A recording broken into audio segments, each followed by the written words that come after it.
उमरकोट जिले थपाकल जी बहराई में हिकु ज़मींदार पंहिंजे अठनि सालनि जे धीउ सां गॾु बंगले में रहंदो हो। बंगले जे चौधारी कंदनि जो लोढ़ो ॾिनल हो ऐं लोढ़े जे ॿाहिरां पहलवान पीर नाले संस चौकीदार पहिरो ॾींदो हो। हिकु ॾींहुं कम सां के ज़मींदार ॿाहिरि थो वञे ऐं घर में पंहिंजे 8 साल जी धीउ अकेली ॾिसी पंहिंजे नौकर पीरल खे पार थो करे वञे।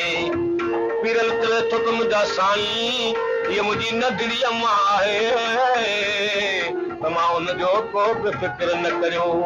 ज़मींदार जे ॿाहिरि वञण जो मौक़ो वठी हिकु जोर डाकू पुठे पासे खां लोढ़ो पी बंगले में दाख़िल थो थिए ऐं अन जे कुंडे पुठियां लिकी थो विहे।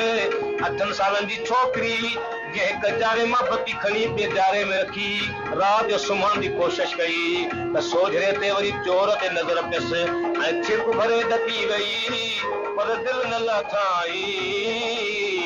दिल में सोचाई त मुंहिंजो पहलवान पीरल नौकर त ॿाहिरि बराबरि वेठो आहे पर जेसीं सॾु कयांसि तेसीं मूंखे चोर मारे विझंदो। उन करे अहिड़ी का अटकल करियां जो चोर खे पीरल खां झलायां पंहिंजी जान बि बचायां पंहिंजो माल बि बचायां।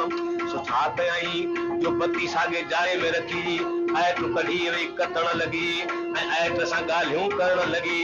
चोर जे लेखे त ॿार आहे 2-3 मिंट ऐट सां ॻाल्हियूं कए ॻाए ॻाए थकिजी सुम्ही पवंदी पर ॿुधंदड़ सोचो त 8 सालनि जे छोकिरीअ छा पंहिंजो दिमाग़ खां कमु वरितो आहे। उहा ऐट खे चए थी त मुंहिंजा मिठड़ा ऐट ओ मुंहिंजा अदड़ा ऐट अञा त ऐट मां नंढड़ी आहियां अञा त ऐट मां नंढड़ी आहियां वरी बि नेठ त थींदसि वरी बि नेठ त थींदसि मां त मुंहिंजो मंगणो कराईंदा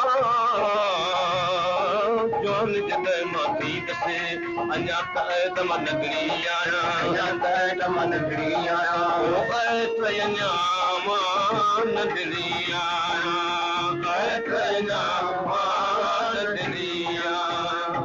मंगणे खां पोइ छा थींदो? होट चढ़ी घर घोड़ी ईंदो घोड़ी ईंदो घोड़ी ईंदो वठी नालिम खनींदो यर वठी नालिम खनींदो यर वठी नालिम खनींदो। पोइ छॾे पिकल जो घर ई पुराणो घर ई पुराणो घर ई पुराणो। अरे सावरनि जे घर ॾींदसि सावरनि जे घर ॾींदसि वॾी बि नेत थींदसि। शादीअ खां पोइ छा थींदो? शादीअ खां पोइ पुट बि त ॼमंदो पुट बि त ॼमंदो पुट बि त ॼमंदो मां पीरल नाम धरींदसि मां पीरल नाम धरींदसि मां पीरल नाम धरींदसि। पीरल मुंहिंजो वॾेरो थींदो पीरल ॿारनि सां खेॾण वेंदो पीरल ॿारनि सां खेॾण वेंदो। पोइ मां मानीअ लाइ सॾींदसि मां मानीअ लाइ सॾींदसि मां मानीअ लाइ सॾींदसि।